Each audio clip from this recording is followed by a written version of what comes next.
अचानक से भारत ने एक बड़ा फैसला लिया है। रूस और भारत दोनों ने आखिरकार हामी भर दी है, जिसके बाद कहा जा रहा है कि रूस से चलने वाली एक ट्रेन ने बहुत कुछ बदल दिया है। और जहां एक तरफ ये सब कुछ हो रहा है, तो क्या जिनपिंग का डर सही साबित होने वाला है? चाइना का एयरक्राफ्ट कैरियर डूबने वाला है। जियोपॉलिटिक्स में बहुत कुछ चल रहा है।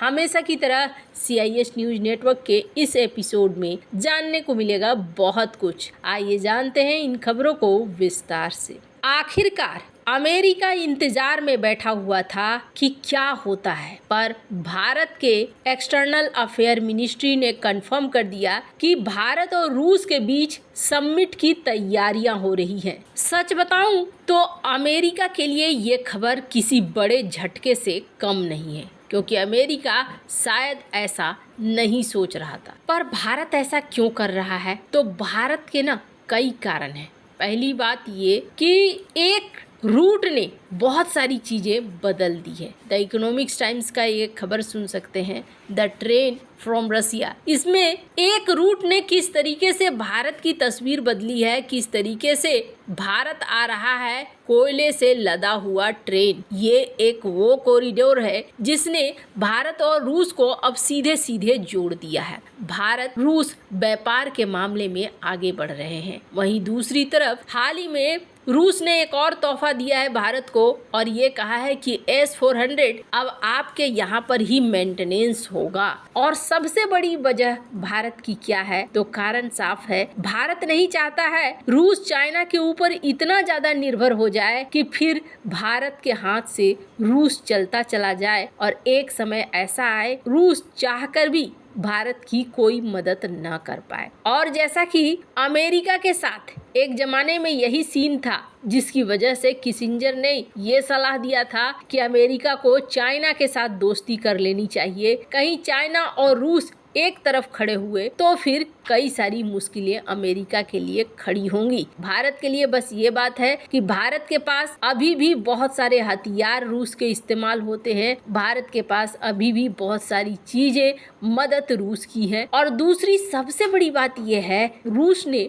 भारत का भरोसा तोड़ा नहीं है। वहीं अमेरिका की बात करें तो अमेरिका को लेकर उसके अपने सहयोगी भी नहीं कह सकते हैं कि अमेरिका काफी लंबे समय तक साथ देगा या नहीं देगा। स्क्रीन पर एक ट्वीट देख सकते हैं। रूस ने इस बात को साफ कहा है, जो सर्गेई लावरोव वहाँ के फॉरेन मिनिस्टर हैं, उन्होंने कहा है कि हमारा 60% व्यापार अब नेशनल करेंसी में होता है और भारत हमारे लिए बहुत ज्यादा मायने करता है। ऊपर से ब्रिक्स समिट होने वाला है और इस समिट में माना जा रहा है कि रूस गोल्ड बैग्ड करेंसी लाने वाला है, यानी कि डॉलर नहीं बल्कि सोने से चलो व्यापार करेंगे, कुछ इस तरीके की करेंसी आ सकती है। नींद उड़ाने वाली है अमेरिका की। और जहां तक भारत के रूस यूक्रेन युद्ध के बारे में बात है, तो भारत ने इस बात को स्पष्ट किया है, मिंट की खबर देख सकते हैं, कि रूस और यूक्रेन के बीच जो समझौता होना चाहिए लॉजिकल होना चाहिए, प्रैक्टिकल होना चाहिए और सचमुच में एक सिंसियर अप्रोच होना चाहिए कि हाँ जी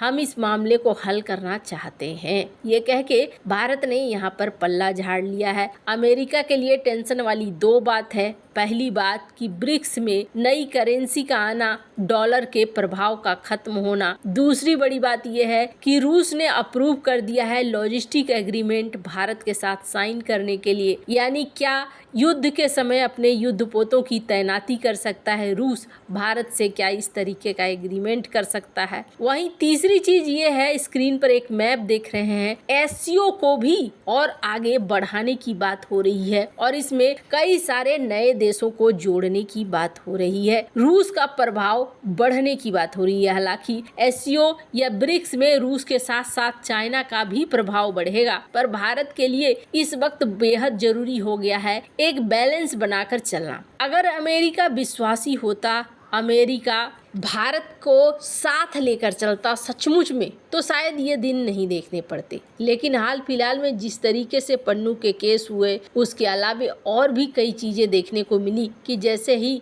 पीएम मोदी के रूस जाने की बात हुई, कई तरह के बयान आने लगे अमेरिका से। ये चीजें बता रही हैं भविष्य बहुत ज्यादा जटिल है। खैर, जहां एक तरफ ये सब कुछ चल रहा है तो वहीं दूसरी तरफ साउथ चाइना सी में क्या करता है चाइना, ये किसी से छिपा हुआ नहीं है। अभी हाल ही में फिलीपींस की ये जो तस्वीर है आर्टिकल में देख सकते हैं, नाव पर जिस तरीके से छुरे काटे भाले से इन्होंने हमला किया, ये जो एक्शन था, इस एक्शन के बाद अमेरिका ने भी कहा कि हम फिलीपींस के साथ खड़े हैं। तो वहीं भारत से जब पूछा गया तो भारत ने भी कहा कि हम किसी भी एक तरफा कार्रवाई का विरोध करते हैं, हम फिलीपींस के साथ खड़े हैं। हालांकि भारत का खड़ा रहना एक अलग खड़ा रहना है और अमेरिका का खड़ा रहना एक अलग खड़ा रहना है। अमेरिका यहाँ युद्ध के हिसाब से खड़ा रह सकता है, हालांकि अभी तक युद्ध शुरू नहीं हुई है, लेकिन समंदर अगला निशाना है, ये बात किसी से छिपी हुई नहीं है। और इसी चीज को देखते हुए चाइना ने अपने युद्धपोतों, अपने एयरक्राफ्ट कैरियर, अपनी हर चीज को बढ़ाना शुरू कर दिया है। पर अब एक बड़े से जहाज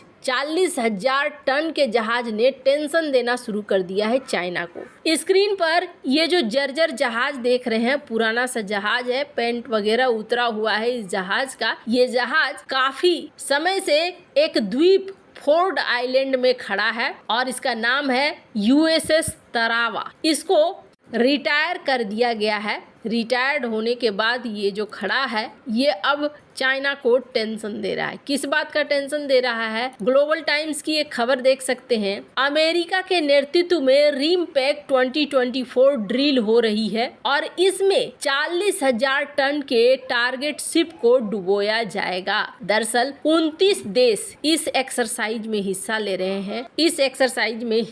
रहे हैं और ये एक्सरसाइज बहुत ही ज्यादा महत्वपूर्ण बताया जा रहा है क्योंकि इसमें 25,000 नौसैनिक भी हिस्सा ले रहे हैं। बड़े पैमाने पर ये युद्धाभ्यास हो रहा है। अभी अगस्त 2 तक ये चलने वाला है, जून 27 से शुरू हुआ है और इसमें मेन टारगेट क्या है? नेवी की क्षमताओं को परखना, जिसमें ये देश इस 40,000 टन के USS तावा को डुबोने की कोशिश करेंगे और इसे डुबाने का प्रैक्टिस करेंगे। और इसी प्रैक्टिस से चाइना डरा हुआ है क्योंकि इसके पहले भी 3 युद्धाभ्यास किया गया अमेरिका के द्वारा और तीनों में ही युद्धपोतों को डुबोने का प्रैक्टिस किया गया है। हालांकि ग्लोबल टाइम्स इस चीज से डरा हुआ है, पर खुद ग्लोबल टाइम्स भी इसी तरीके के कई प्रयास को बता चुका है कि चाइना की सेना भी इस तरीके की चीजें करती है कि कैसे किस युद्धपोत को डुबाया जाए। द यूरेशियन टाइम्स की इस खबर को देख सकते हैं। कहा जा रहा है कि मेन मकसद है अगर ताइवान पर हमला करता है चाइना तो किस तरीके से रोका जाए उसके हमले को, इसके लिए अमेरिका तैयारी कर रहा है।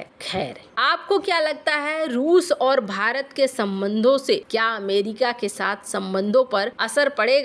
कमेंट कर अपनी राय जरूर बताएं। जल्द मिलते हैं अगले वीडियो में नई खबर के साथ।